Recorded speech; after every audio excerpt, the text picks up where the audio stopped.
Bienvenido y quiero felicitarte por apartar este espacio para profundizar en la palabra de Dios. Ahora vas a escuchar un mensaje de la Iglesia Bautista Highview en español en Louisville, Kentucky, en Estados Unidos. Nosotros existimos para llevar a todas las personas a conocer y seguir a Jesús.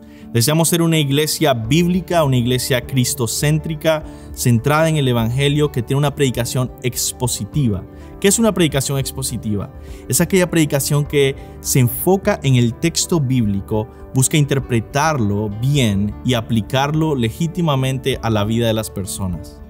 Ahora, yo quiero invitarte a que no solo escuches la predicación expositiva, sino que tú seas un oyente expositivo, que seas un oyente que abre su Biblia, que busca en el texto, que trata de entender la Escritura y aplicarla a tu vida. Oramos que Dios bendiga su palabra y que tú puedas conocer más a Cristo.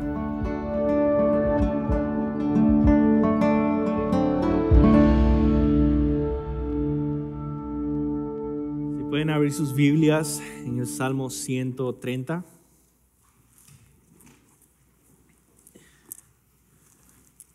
Vamos a orar. Que el Señor use este tiempo para su gloria y para la bendición de su iglesia. Señor, te pido en el nombre de Jesús.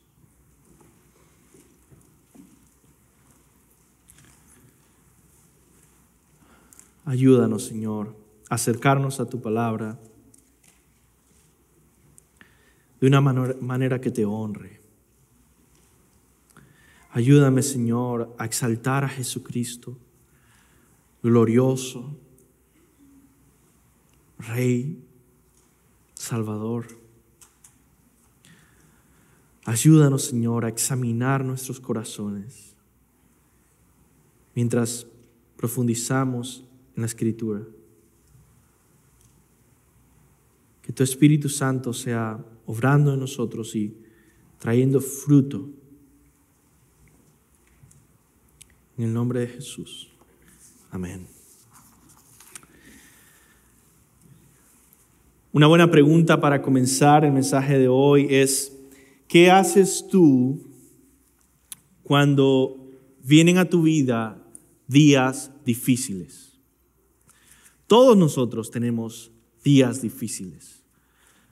No importa la edad, no importa si eres un niño, un adolescente, no importa si eres un adulto, una persona ya mayor, no importa si estás trabajando o estudiando.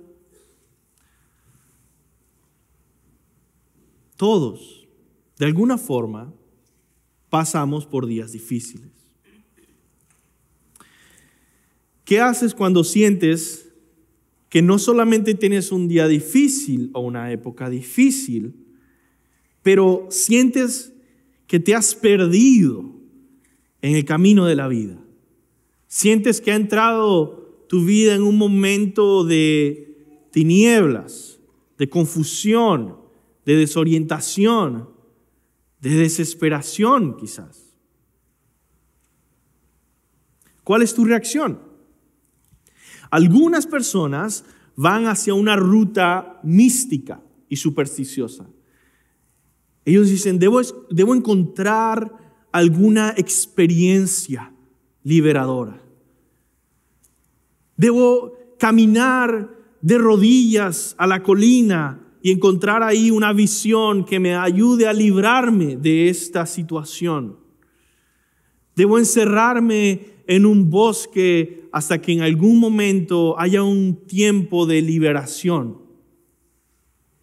Algunos van por una ruta más psicológica.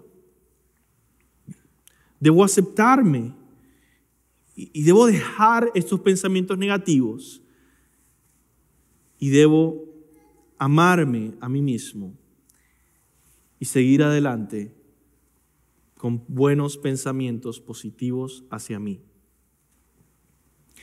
Algunas otras personas simplemente van al pesimismo. Dicen, no puedo hacer nada, ya no puedo volver a Dios, ya estoy fuera quizá de sus caminos, o ya estoy desviado y aquí ya me quedé. Me rendí, tiré la toalla, hice de este hoyo oscuro ahora mi casa.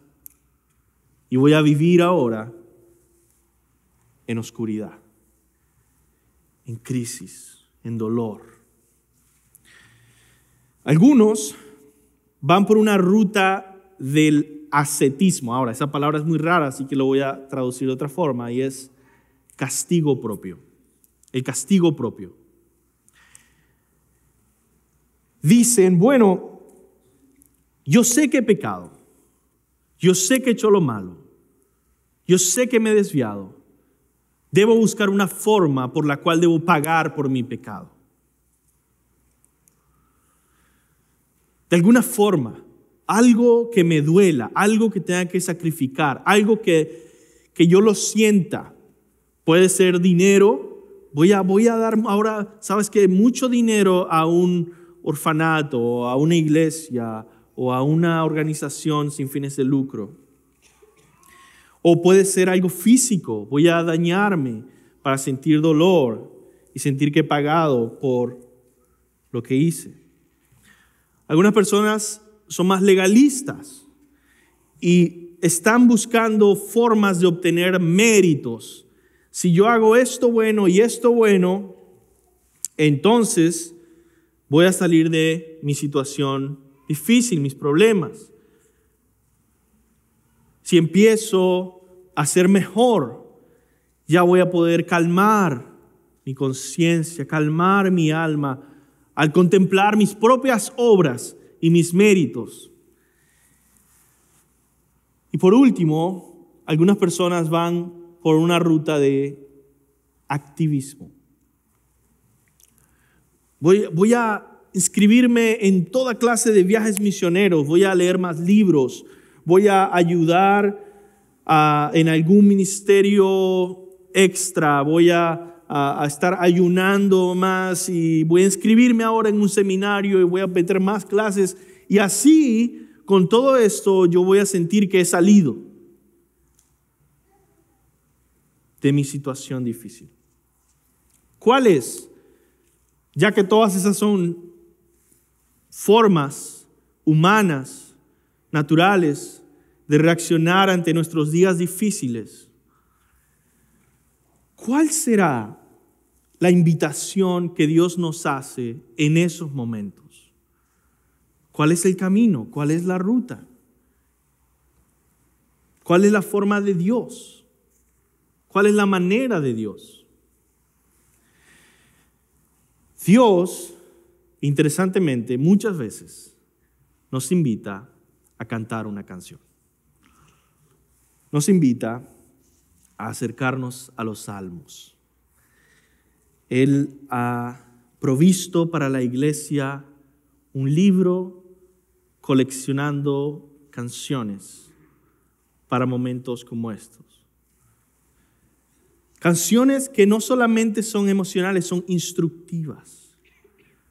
Nos disipulan, nos forman, nos cambian, nos guían.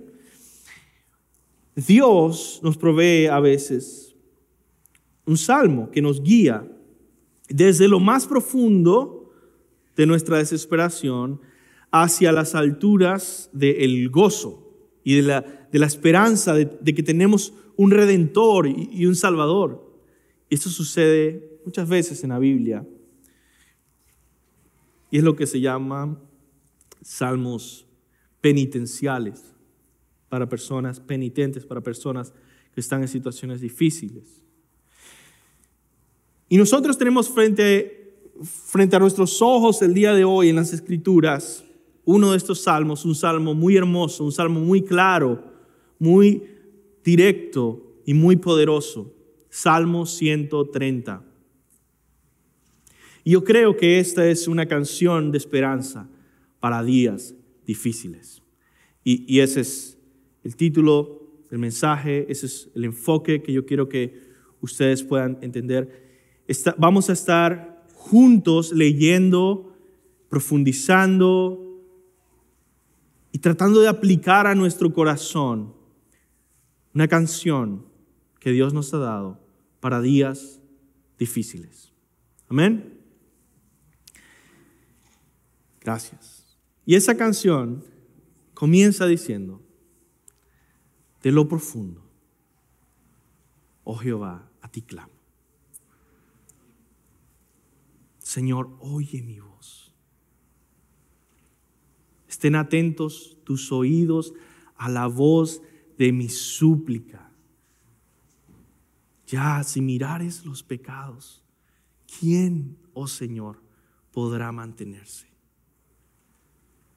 Pero en ti hay perdón, para que seas reverenciado. Esperé yo a Jehová, esperó mi alma. En su palabra he esperado, mi alma espera a Jehová, más que los centinelas a la mañana, más que los vigilantes a la mañana. Espere Israel a Jehová, porque en Jehová hay misericordia y abundante redención, y Él redimirá a Israel de todos sus pecados. Y ese es nuestro salmo. Y este salmo, este canto para días difíciles, está estructurado de una manera artesanal, en pares, en 4 pares de versos. 2, 2, 2 y 2.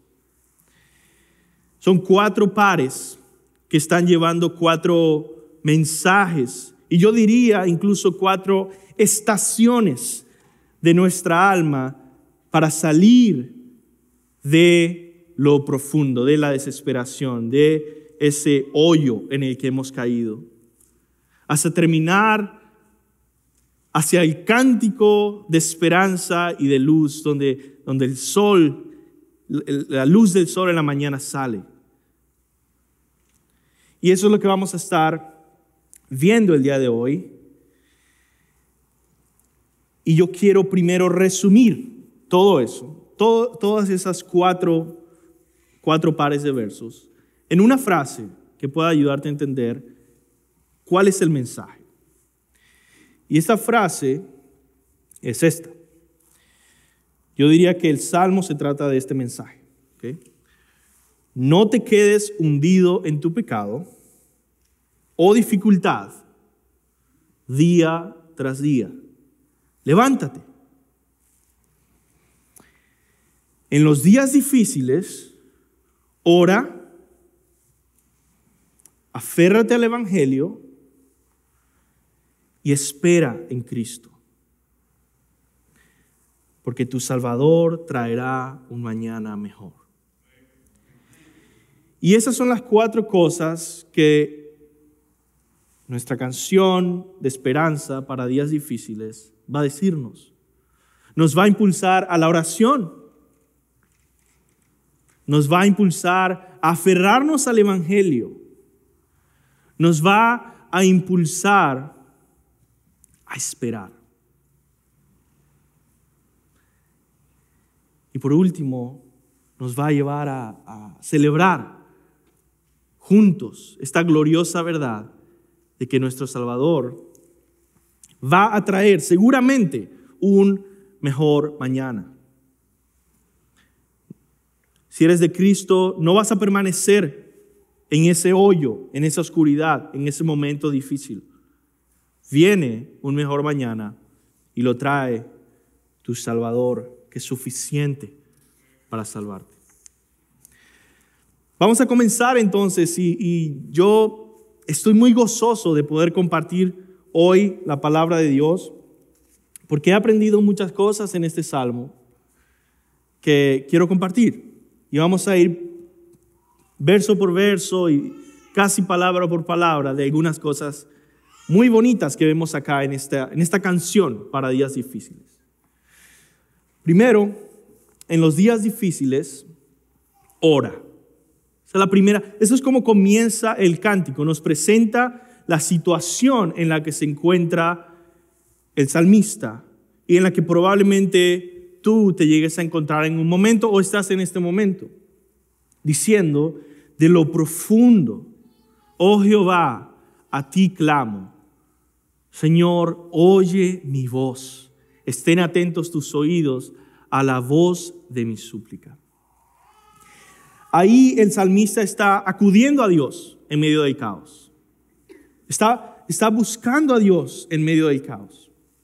Hay súplica, hay clamor, hay una voz que pide ser oída. Pide ser oída en medio de las profundidades. Pero fíjense que no es un sufrimiento sin esperanza. Y yo te pido, por favor, si tú eres cristiano, jamás permitas que tu mente vaya a un tipo de sufrimiento sin esperanza.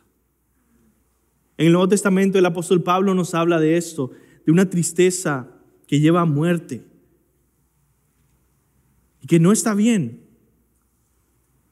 Pero no quiere decir que la tristeza está mal. Pero hay tristeza que lleva a arrepentimiento. Hay tristeza que lleva a reconciliación. Hay tristeza que duele, pero nunca pierde de vista la luz de Cristo, la presencia de tu Salvador.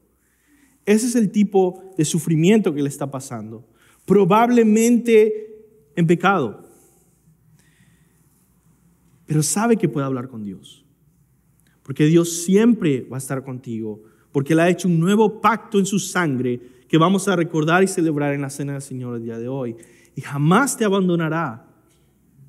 Jamás quebrantará su nuevo pacto. Dios no abandona a su pueblo. Y el salmista lo sabe. Y por eso comienza diciendo, versículo 1, de lo profundo. En la cultura hebrea, lo profundo está asociado con el mar, con las profundidades del mar. Un mar que es desconocido. Y a veces, quizá nosotros podemos decir, bueno, en esa época no conocían el mar. No. En esta época misma no conocemos el mar. El mar sigue siendo de los lugares más misteriosos y desconocidos de nuestro planeta. El mar es caótico, es aterrador, es peligroso. Lo profundo nos apunta al descenso en la oscuridad del mar, muy cerca del Seol. Seol, el lugar de los muertos. Imagínense el gran peligro que era el mar y que sigue siendo hasta el día de hoy. El mar puede tragarse a un niño tan fácilmente como puede tragarse a una embarcación gigantesca. Al hacer referencia a lo profundo, el salmista está expresando poéticamente una situación de crisis, de culpa, de juicio, en el que se siente quizás lejos de Dios, quizás sin esperanza, quizás sin luz. Pero desde esa situación, él clama al Señor. Fíjese que aquí el uso de esta palabra, lo profundo, nos lleva a recordar, seguramente cada lector hebreo que pudiera estar estudiando este salmo, puede recordar al profeta Jonás. Todo hijo de Dios que entra en una situación de pecado y rebelión contra Dios, repite la historia de Jonás. Rebelde, pero termina sintiéndose, por la convicción del Espíritu Santo, como se sintió Jonás en lo profundo. Capítulo 2 de Jonás, después de huir del Señor, está en lo profundo del mar, dentro de un pez. Después de que pasan 3 días, Jonás sigue rebelde, sin hablar con el Señor. 3 días, imagínense, estando ahí metido en un pez y todavía no querer rendirse. Ya después de 3 días, la Biblia no dice que Jonás se arrepiente, pero dice que clama al Señor. Hay un clamor. Y a través del Espíritu Santo, yo sé que a cualquier creyente puede sentir esto cuando va en rebelión al Señor, cuando va a pecar contra Dios. Se va a sentir como se sintió Jonás, en completa derrota y humillación. El sentirse terriblemente mal y aplastado en esa situación es algo bueno, hermanos. Es una misericordia del Espíritu Santo, porque el juicio de Dios es entregarnos a nuestras pasiones y dejar que nos perdamos. Pero Él nos ama demasiado porque Él ha hecho un pacto con nosotros. Él nos ha salvado y nos ha dado el Espíritu Santo y Él nos va a disciplinar y nos va a corregir y nos va a ayudar a sentir el peso de la amargura de nuestro pecado. ¿Para qué? Para que no sigamos ahí, sino que clamemos al Señor. Oremos al Señor. Y muchos dicen, quizá, Dios no me escucha. Yo oro y Dios no me escucha. ¿Por qué? Porque no han aprendido que aún en el vientre de un pez en el fondo del mar, en rebelión, Dios escucha. Aún en los momentos más oscuros de tu vida, Dios está escuchando. Así que date cuenta de lo que sucede cuando oras en medio de tus peores momentos. ¿Qué pasa cuando oras? De lo profundo, oh Jehová, a ti clamo. ¿Por qué es bueno? ¿Por qué es bueno orar en esos momentos, en los días difíciles? ¿Por qué? ¿Para qué orar? Eso es lo que sucede, eso es lo que el Espíritu Santo hace. Escucha bien. Cuando oras, el poder del pecado es destruido porque lo llevas, a ese pecado lo llevas ante la luz de la presencia de Dios en oración. Porque ese dolor lo estás llevando a la presencia de la luz de Dios. Y el poder del pecado y el poder de la rebelión y el poder del sufrimiento o de la duda es vencido porque estás llevándolo a la presencia de Dios en oración. Y Él lo vence. De lo profundo, oh Jehová, a ti clamo. La primera parte entonces continúa con el énfasis de la oración. Pero sigue el versículo 2. ¿Y qué dice el versículo 2? Tenemos los pasajes, creo que acá, en el siguiente. El versículo 2. Señor, oye mi voz. Señor, oye mi voz. Estén atentos sus oídos a la voz de mi súplica. El salmista suplica a Dios que escuche su voz. Señor, oye mi voz. Esa palabra Señor es otro título de Dios, Adonai. Señor, el que reina, oye mi voz. Rey, oye mi voz. Tú que estás a cargo de todo, oye mi voz. Tú que me sostienes, oye mi voz. ¿Por qué se enfoca en que Dios escuche su voz? Porque de lo profundo, hermanos, en los momentos más difíciles, lo que más necesitamos todos en los momentos más difíciles, donde nos sentimos solos, en crisis, en oscuridad, ¿sabes qué es lo que tú más necesitas en esos momentos? Ser escuchado por Dios.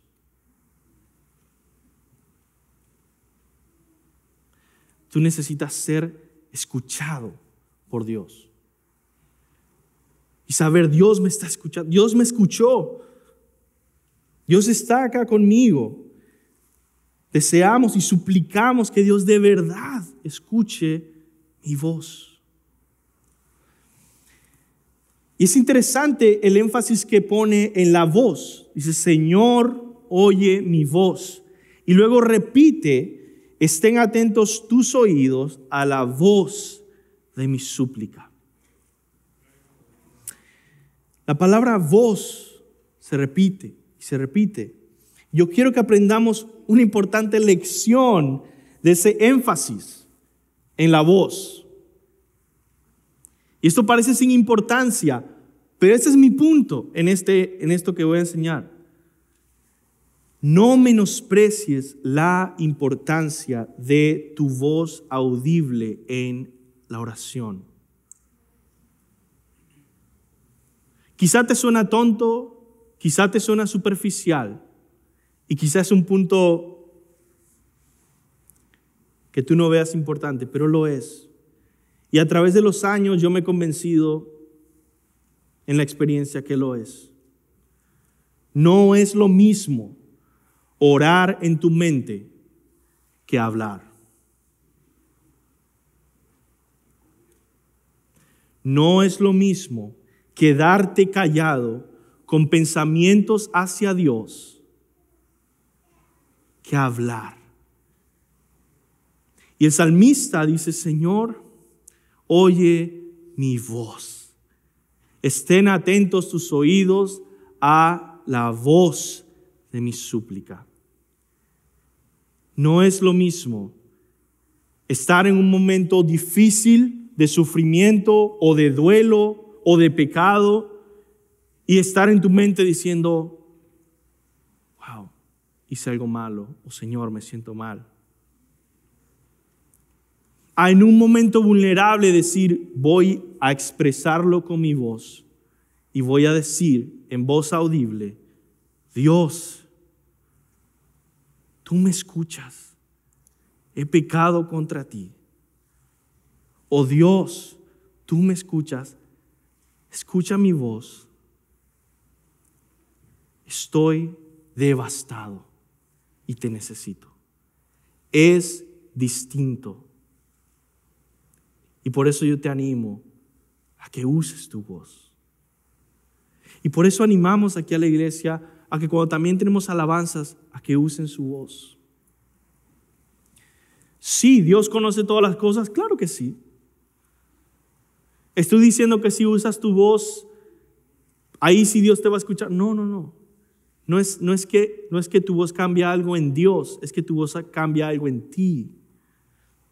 Es que la expresión audible es como un parto. Es como dar a luz el sentimiento, la expresión, o la fe, o el decir, Señor, yo sé que tú estás conmigo, yo sé que tú me escuchas, y decirlo en voz audible hace algo en tu corazón. Es decir, yo estoy expresando y dando a luz este pensamiento que solo era un pensamiento, pero ahora es un clamor. Dios nos creó con voces para expresar de manera real y física los pensamientos y las condiciones de nuestra alma. Él lo creó, Él nos diseñó, Él nos dio la voz, Él nos hizo capaces de hablar, cosa que nos distingue de los animales. No te conformes con orar en tus pensamientos. En los días difíciles, habla, ¿verdad? Y ruega que Dios escuche tu voz. Dice el Salmo, Señor, oye mi voz, estén atentos tus oídos a la voz de mi súplica. El alma y el cuerpo no están separados. Y esto lo vimos en Génesis capítulo 1 y 2. Los seres humanos fuimos creados, esta palabra técnica es como seres psicosomáticos. Alma, cuerpo, juntos, no divididos.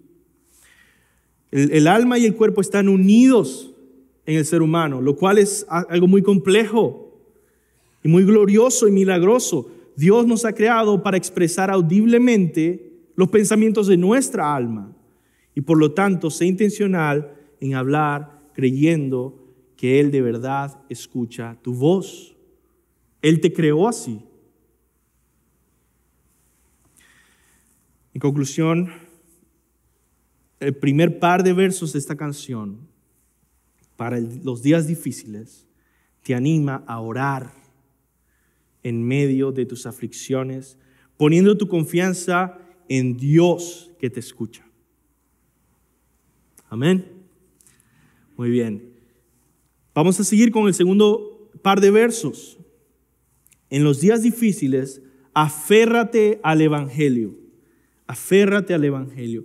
La canción continúa y ahora trae un bálsamo que nos sana nuestros corazones. El salmista ahora modela cómo podemos sumergirnos en las aguas curativas del Evangelio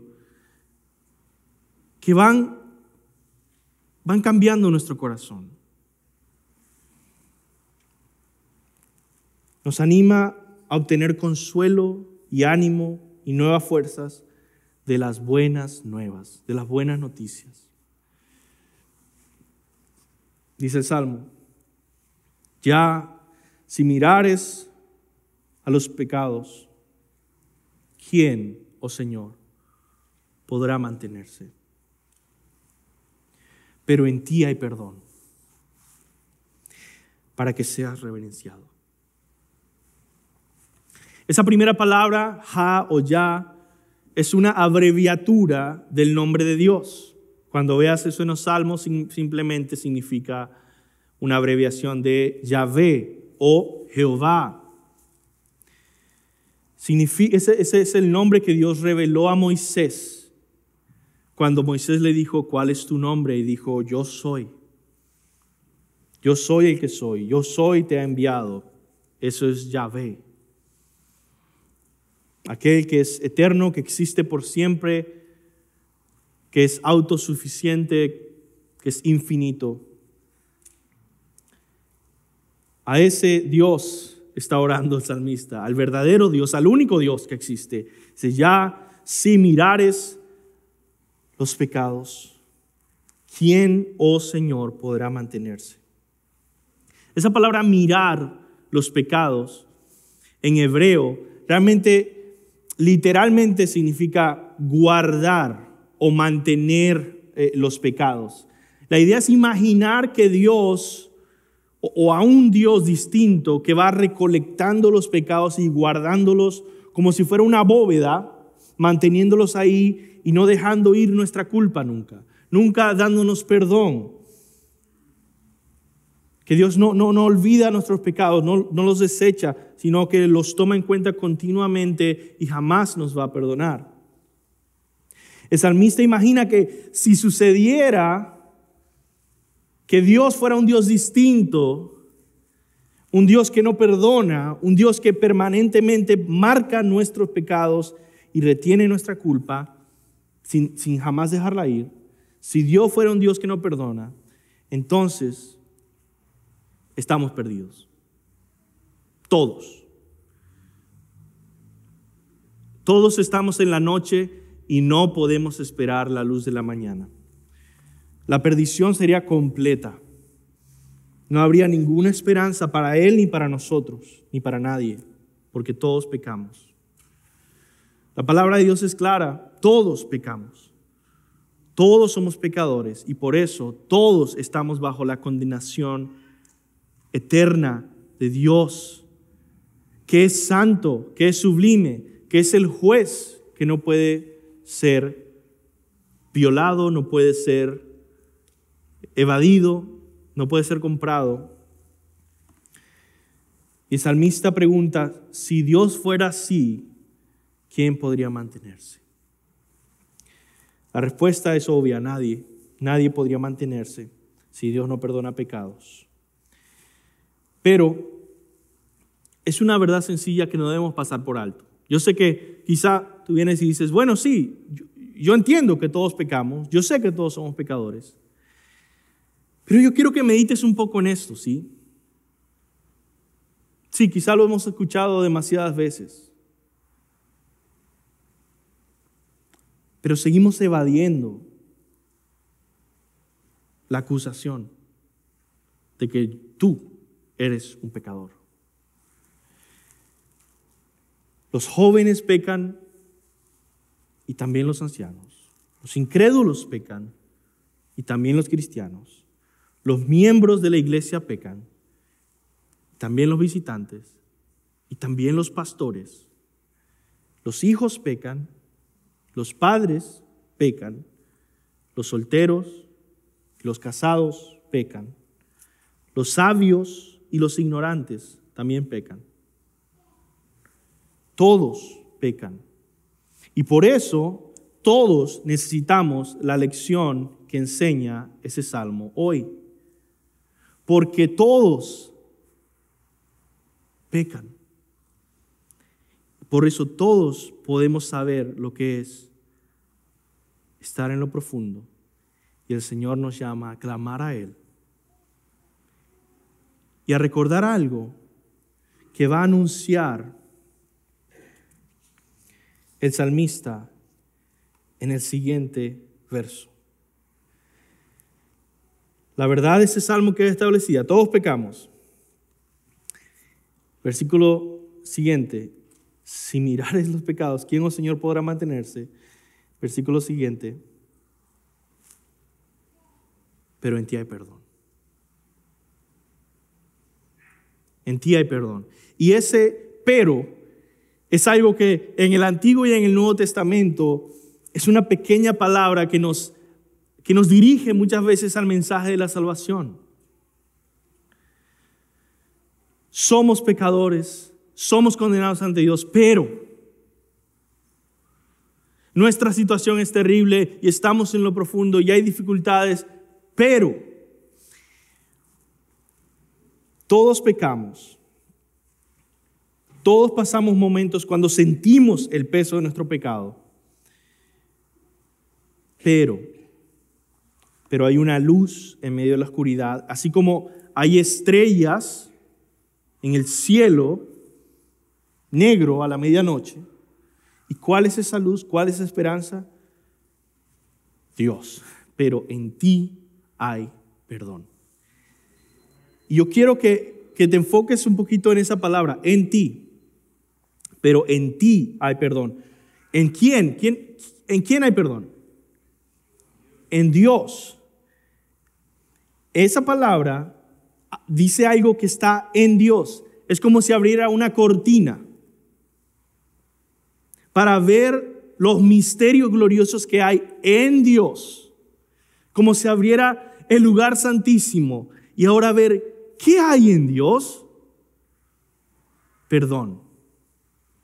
En Dios hay perdón. En Él. ¿En quién es Él? En tu Dios, en su naturaleza, en su corazón. Ahora puedes ver directamente el corazón de Dios y ver y decir, en Él hay perdón.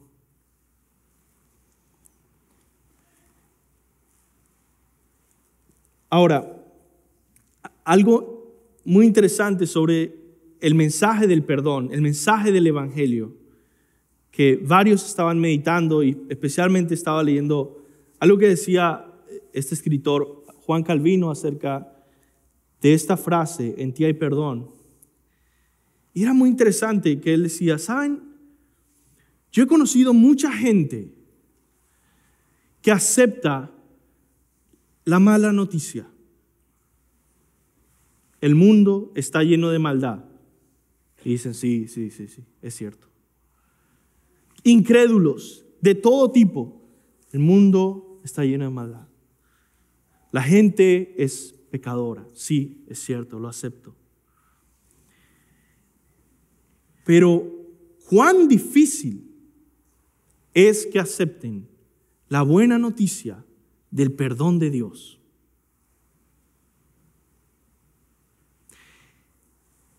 La predicación pura y sin aditivos de que Dios de verdad nos ha perdonado. Cuán difícil es creerlo.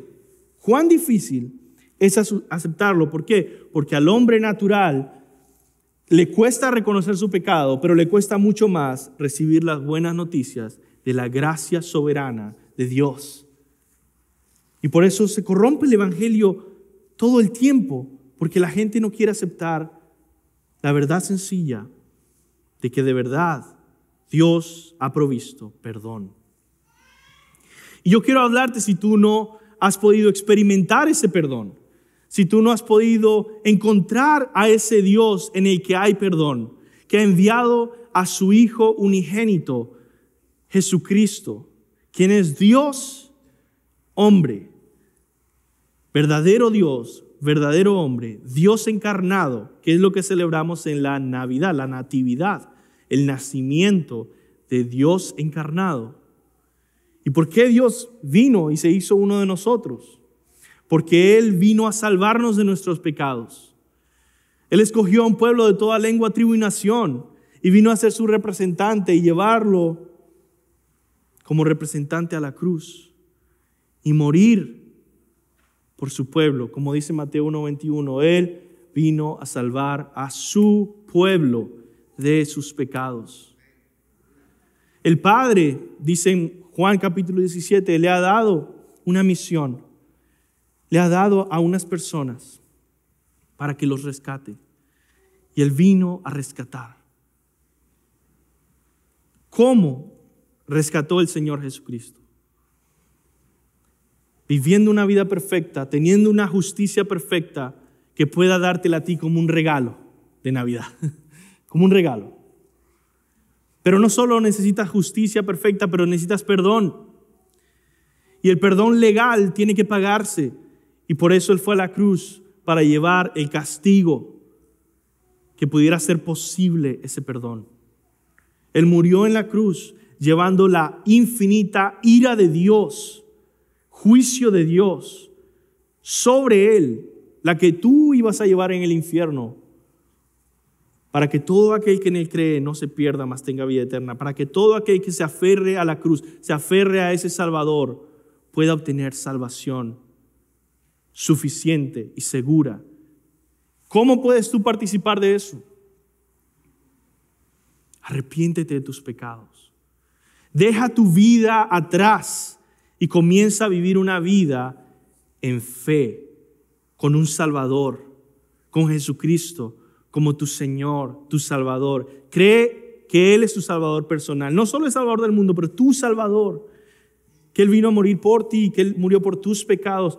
Y síguele, sé uno de sus discípulos. Y de seguro, Él no va a dejar que te pierdas jamás. Dice Él, de todo lo que me ha dado el Padre, no he perdido ninguno.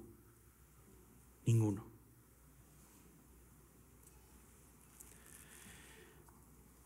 Pero la palabra dice, mis ovejas oyen mi voz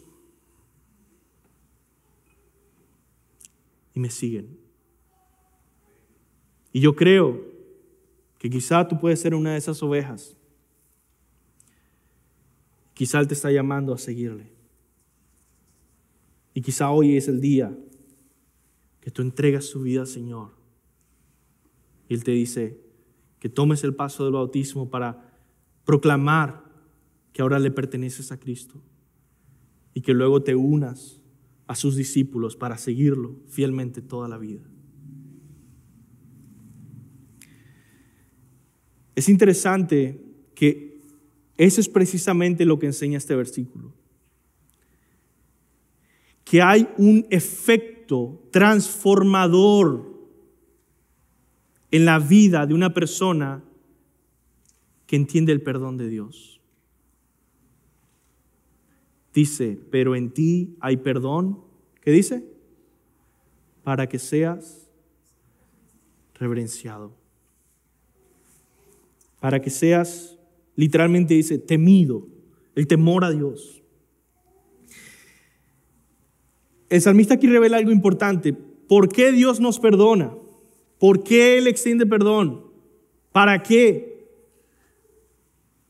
¿Por qué Él no nos trata como a los demonios que pecaron y se perdieron y Él no nos salvó? ¿Por qué a nosotros nos ha perdonado? Bueno, hay dos razones que la palabra reverenciado o temido nos muestran. Primero, Dios perdona por amor a su nombre. Dios tiene en mente la meta de desplegar su infinita gloria, su corazón lleno de gracia y amor. Y cuando Él nos perdona, Él puede ser reverenciado y honrado y su perdón admirado. Por eso es que el pueblo de Dios debe adorar a Dios, porque Él lo merece. Y porque Él nos ha perdonado y nos ha redimido para que podamos conocer ese perdón y podamos reaccionar en honrarle. Pero en segundo lugar, Dios perdona para producir a un pueblo santo mediante el perdón. Pero en ti hay perdón para que seas reverenciado, para que seas temido. Debemos entender el poder santificador del perdón. Nos transforma. El salmista dice que el perdón que proviene de Dios,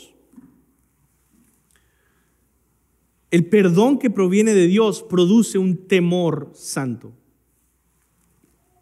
una profunda reverencia en nuestra forma de vivir ante Dios. Hermanos, antes de pasar al siguiente verso, hay muchas personas y a veces miembros de la iglesia que usan el mensaje del evangelio de perdón de pecados para poder vivir aún más entregados al pecado. Si tú eres una de esas personas que dice, Dios me perdona, en Dios hay perdón, y por eso yo me siento más libre de pecar y de continuar en mi rebelión, yo tengo un mensaje para ti y te pido que me escuches. El verdadero perdón de Dios, el que Dios provee, crea en nuestros corazones santidad, temor reverente, nos impulsa a caminar comprometidos con aquel que nos ha perdonado y que ha redimido nuestros pecados. Por lo tanto, si después de pecar tú intentas usar las buenas noticias del perdón de Dios para calmar tu conciencia y seguir pecando, entonces puedes estar seguro de que aún no has encontrado el perdón de Dios. No has encontrado el perdón de Dios. ¿Por qué? Porque no ha producido reverencia. Entonces, ¿cuál perdón? Porque quizá tú dices, yo me siento perdonado y sigo pecando y sigo entregándome al pecado con libertad. Yo te digo, quizás has encontrado la experiencia de haberte perdonado a ti mismo tu pecado. Y por eso tu conciencia se ha calmado un poco. Te has perdonado a ti mismo y sigues con una conciencia más limpia para pecar más. Pero aún no te has encontrado cara a cara con el Dios en el que hay perdón. Porque cuando encuentras ese perdón, tu alma es purificada. A tal punto que crecerás en el temor a Dios, reverente. Y yo no estoy diciendo que no vas a volver a pecar en algún momento, pero que eres una persona distinta, con un compromiso renovado y fortalecido de vivir en reverencia y temor a Dios. Y por eso el salmista, teológicamente muy profundo, agrega esta pequeña palabra y cambia toda la profundidad del texto. No solamente dice, en ti hay perdón, sino que dice, para que seas reverenciado. Entonces, la primera parte de la canción nos dice, nos anima a que en los días difíciles oremos, vengamos al Señor. Y segundo, nos aferremos al Evangelio, a este Evangelio del perdón de Dios, que nos impulsa a vivir en santidad. Clama al Señor y aférrate a las buenas noticias del Evangelio de Jesús, que obtienes perdón, libertad, limpieza, purificación y fuerzas. Pero el siguiente paso, creo yo, es el más difícil de manera práctica, y es esperar. En los días difíciles, espera. Versículos 5 al 6. El cántico continúa y ahora nos lleva al un momento desafiante. Nos invita a hacer algo que nos cuesta mucho, esperar. Esperé yo a Jehová, esperó mi alma. En su palabra he esperado, mi alma espera a Jehová, más que los centinelas a la mañana, más que los vigilantes a la mañana. Dice el salmista, esperé yo a Jehová, esperó mi alma. por experiencia propia les puedo decir, esperar es muy difícil y yo sé que ustedes lo saben. Quizás esa es una de las áreas más fáciles de estar de acuerdo. Esperar es difícil. Cuando tú tienes una situación de salud y estás clamando al Señor que te ayude y te toca esperar, es una lucha espiritual difícil. Cuando estás pasando por una situación financiera difícil con tu familia y estás clamando al Señor, es una cosa difícil esperar ante Dios en fe. Cuando tienes deseos, metas, quizá de servir a Dios, quizá de hacer algo para el Señor y tienes que esperar. Es difícil esperar bien, esperar con fe, esperar con paciencia, esperar de una manera que agrada a Dios y que glorifica a Dios. Esperar es muy difícil, pero, ese es el asunto, pero esperar en Cristo es una bendición. Esperar en Cristo es una bendición. Debemos aprender a esperar aferrados a Cristo. Vamos a poner dos ejemplos. Otra vez el ejemplo de alguien enfermo, por ejemplo, que tiene que esperar.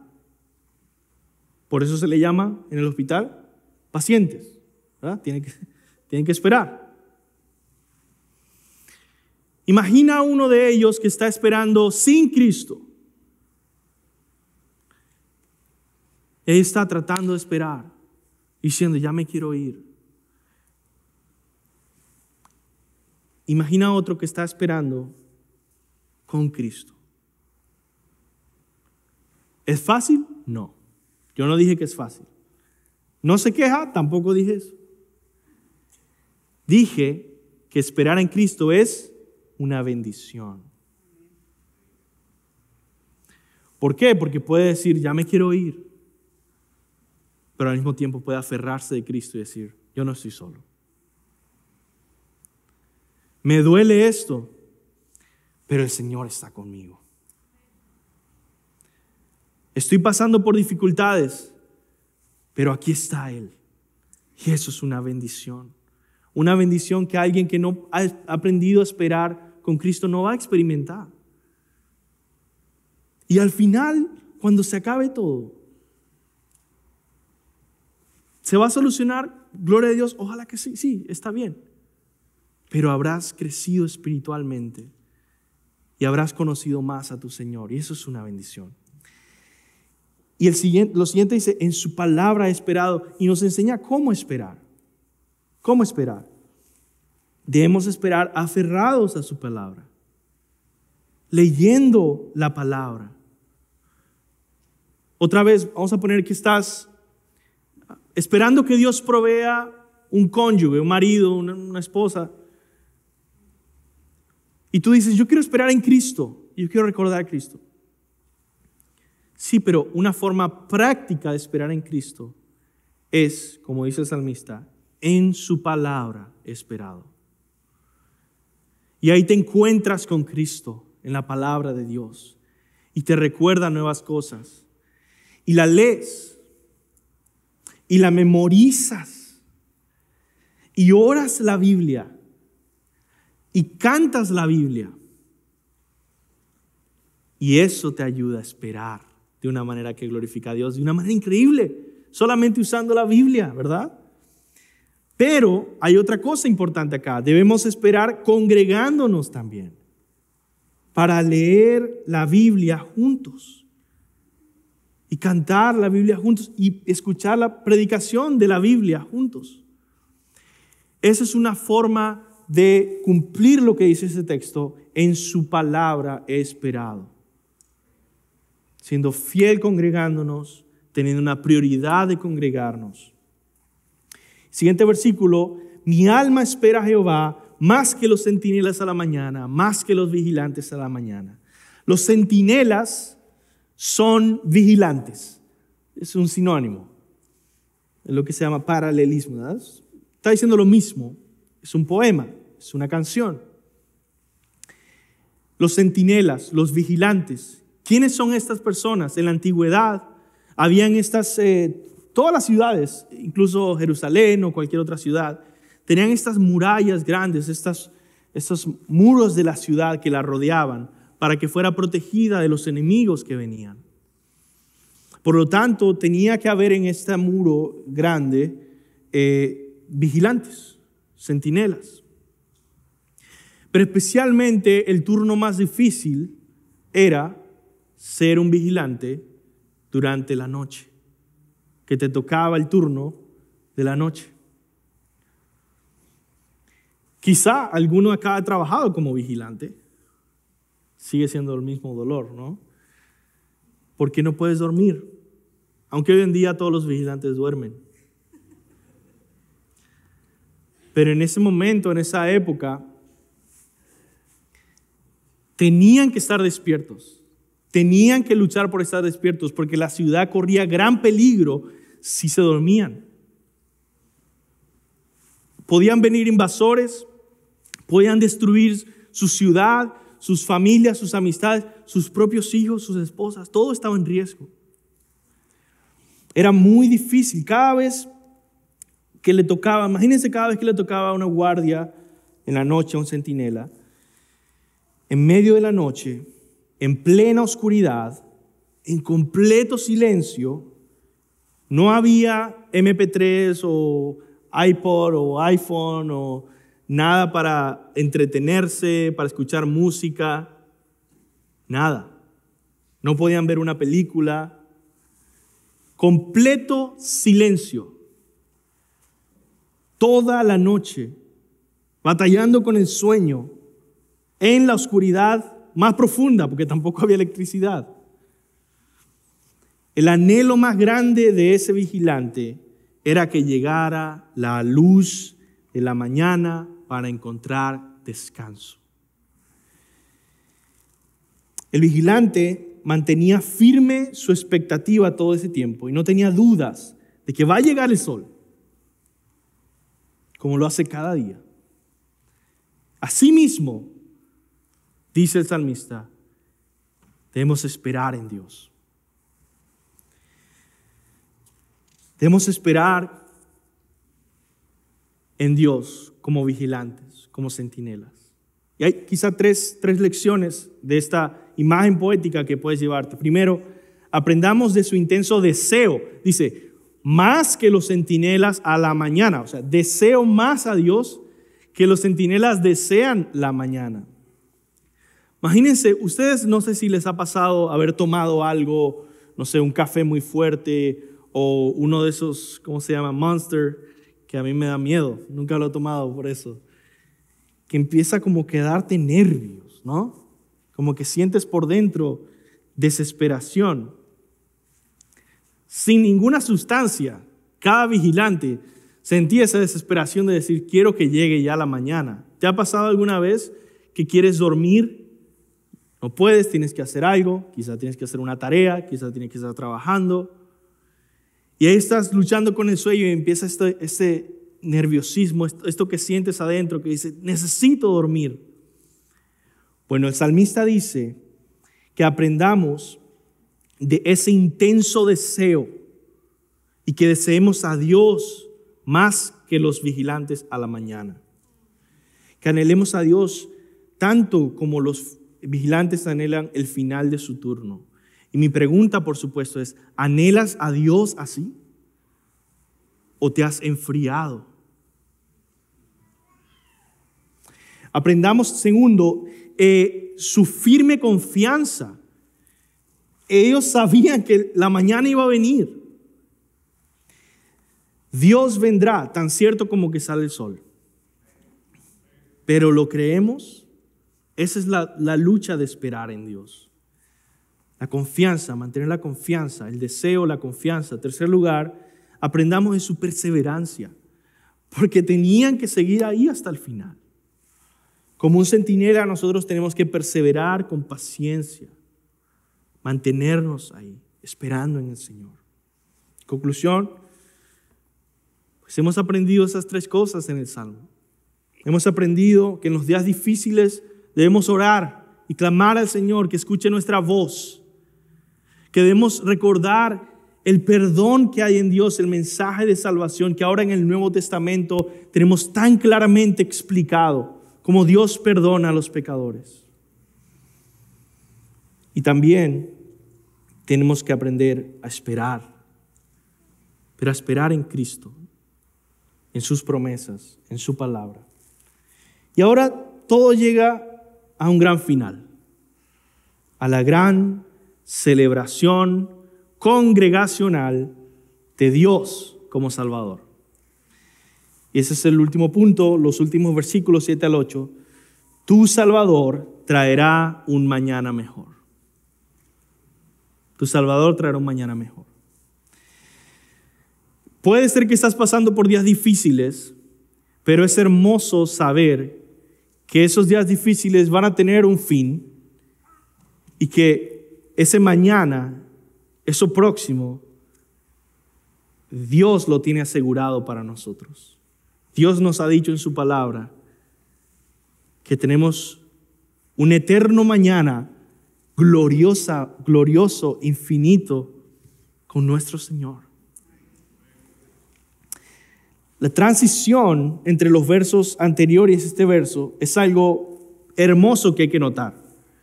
El salmista imagina un vigilante, ¿verdad?, en la madrugada, esperando toda la noche, el final de su turno, aguardando en el silencio de la madrugada, esperando más. Y en nuestra vida, ese largo silencio de la madrugada también produce un beneficio espiritual, porque mientras más esperamos, ahí tenemos que recordar el Evangelio y recordarlo, y lo sella de tal manera que lo recordamos. Pero mientras más espera en la madrugada y en el silencio de la madrugada y espera el centinela, luego que viene, ve los primeros rayos del sol, de la mañana, que comienzan a ser visibles. Y podrías imaginarte la sonrisa en la cara de este centinela, de este vigilante, la sonrisa que se va haciendo más grande y más grande. Ha llegado finalmente a brillar el amanecer. Es algo parecido el sentimiento de este canto, de este salmo al final. De eso se trata el último par de versos, de una fuerte y gozosa proclamación del Evangelio, pero junto a toda la congregación de los redimidos. Aquí el salmista ya no está hablando de él, ya no está hablando de su situación particular, sino que ahora él entiende que su identidad es también congregacional. Su identidad es como parte de un pueblo, el pueblo de Dios. Y dice, espere Israel a Jehová, porque en Jehová hay misericordia y abundante redención con él, y él redimirá a Israel de todos sus pecados. Dice, espere Israel, ¿verdad? Hay una gran diferencia entre la adoración personal y congregacional, y yo quiero que notes esto. Los antiguos puritanos hacían esta diferencia de 4 tipos de adoraciones que es nuestro deber como cristianos tener. La adoración personal, la adoración familiar, la adoración congregacional y la adoración en todas las áreas de la vida. Es tu deber ante Dios cumplir con todas ellas, y ninguna de ellas puede sustituir a la otra. Y yo creo que una de las gracias a Dios en esta iglesia hemos tratado de impulsar bastante la adoración familiar.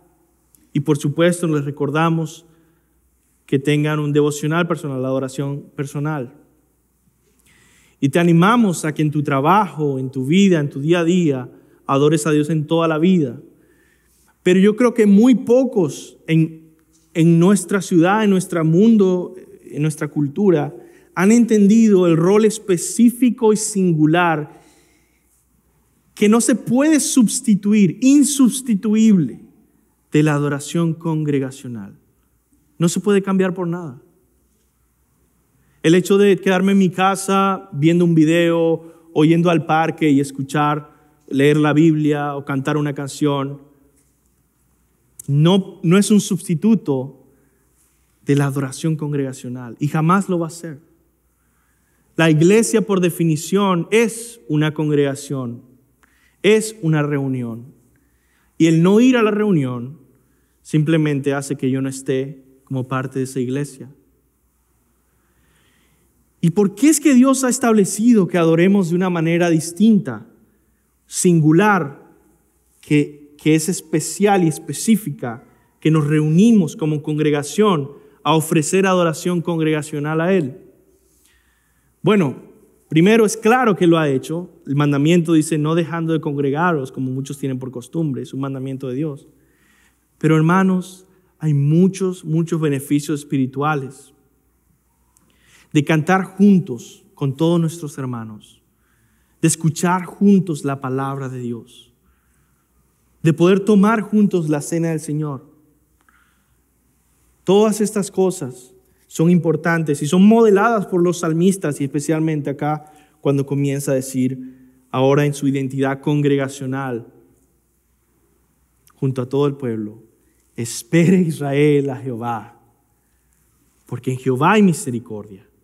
Esa palabra misericordia es muy difícil de traducir. A veces se traduce como amor leal, amor fiel. A veces se le llama amor de pacto. Y esta palabra es muy especial en hebreo, hesed. En inglés hay muchas traducciones también de esta palabra. Y el punto de este es que es un amor especial y único que Dios tiene por el pueblo de su pacto, por Israel en este momento, por su iglesia en este momento, por ti. Es un amor que no es, bueno, Dios es amor, ama a todos los seres humanos y por eso, no. Es un amor único y comprometido de un pacto que ha hecho contigo. Y dice, espere Israel a Jehová, porque en Jehová hay ese amor de pacto hacia nosotros. Ese amor que no falla, ese amor inquebrantable, ese amor que Él nos ha dado y que nosotros ahora en la iglesia sabemos que ha sido sellado por su sangre. Y recordamos juntos en la cena del Señor que vamos a tomar. Por eso podemos esperar juntos como iglesia al Señor, por su amor de pacto y sella abundante redención con Él. Y luego esa palabra redención se repite, y Él redimirá a Israel de todos sus pecados. Otra vez, así como se dijo que en Dios hay perdón, es como abrir esa cortina y decir, ¿qué más hay en Dios? En Dios hay amor de pacto, misericordia, que se traduce ahí. En Jehová hay misericordia, pero también hay redención, abundante redención. Esa palabra redención no solamente nos revela salvación, que nos rescata, pero nos revela el método, cómo nos salva, cómo nos rescata. La redención, esa palabra que a veces es rara, algunas personas no la entienden bien, es una transacción, un intercambio por el cual puedes dar algo a cambio para liberar a esta persona que tratas de redimir. Hoy incluso en las tiendas se puede usar esa palabra en inglés cuando uno dice, mira, encontré o me dieron esta tarjeta con la que yo puedo redimir un nuevo televisor. Y yo voy allá y lo doy en intercambio para poder tomar y sacar de esa tienda y ahora ser mío. Es mi posesión. Ahora lo llevo conmigo. Lo he redimido para mí. O sea que no solamente es salvación o que te acomodó las circunstancias, pero hay un método ahí de redención. Y eso nos está apuntando otra vez, solamente en ese salmo en el Antiguo Testamento, se conecta la redención con el perdón de pecados, esas dos palabras en hebreo. Y Él redimirá a Israel de todos sus pecados. Y por supuesto, la pregunta más grande es, ¿qué significa esto? ¿Cómo está conectado esto con el Evangelio? Bueno, el salmista está diciendo algo sorprendente. Dios va a hacer un intercambio. Dios va a tomar el lugar de Israel y va a pagar el precio del castigo que merecen sus pecados, logrando rescatarlos de sus culpas, de sus pecados. Y se redimirá a Israel de todos sus pecados. Y eso sucedió en la cruz de Jesucristo. Y ese es el Evangelio que juntos como congregación proclamamos y recordamos y anunciamos y enseñamos. Es el Evangelio que vamos a recordar en esta Navidad y que yo espero que tú hagas el centro de tu celebración navideña en la familia, este Evangelio de la redención de nuestros pecados. Y es el centro de la cena del Señor que vamos a tomar. Spurgeon escribió sobre la Navidad: es un milagro de milagros que el infinito se haya hecho un infante. Y Él lo hizo para venir a salvarnos de nuestros pecados. La redención de los pecadores, entonces, es la luz de la mañana que sale para alegrar el corazón de la iglesia.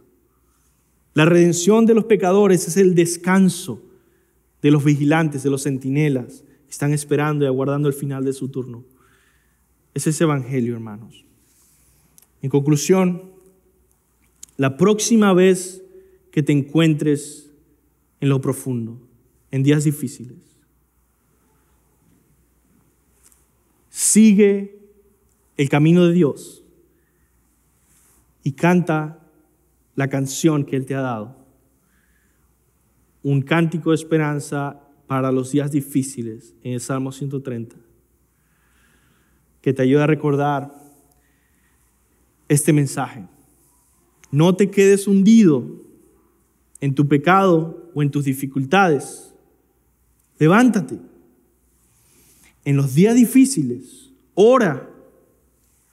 Aférrate al Evangelio. Espera en Cristo, porque tu Salvador traerá un mejor mañana. Vamos a orar. Señor, gracias por tu palabra, por este salmo precioso. Te pido, Dios, que nos ayudes a vivir para ti. Padre, que podamos adorarte en cánticos, exaltándote y alabándote por tu salvación, juntos en adoración congregacional. Te pido, Señor, que nos ayudes a todos a levantar nuestras voces, nuestra voz audible, para clamar a ti, para alabarte a ti, Señor, porque tú lo mereces. En el nombre de Jesús. Amén.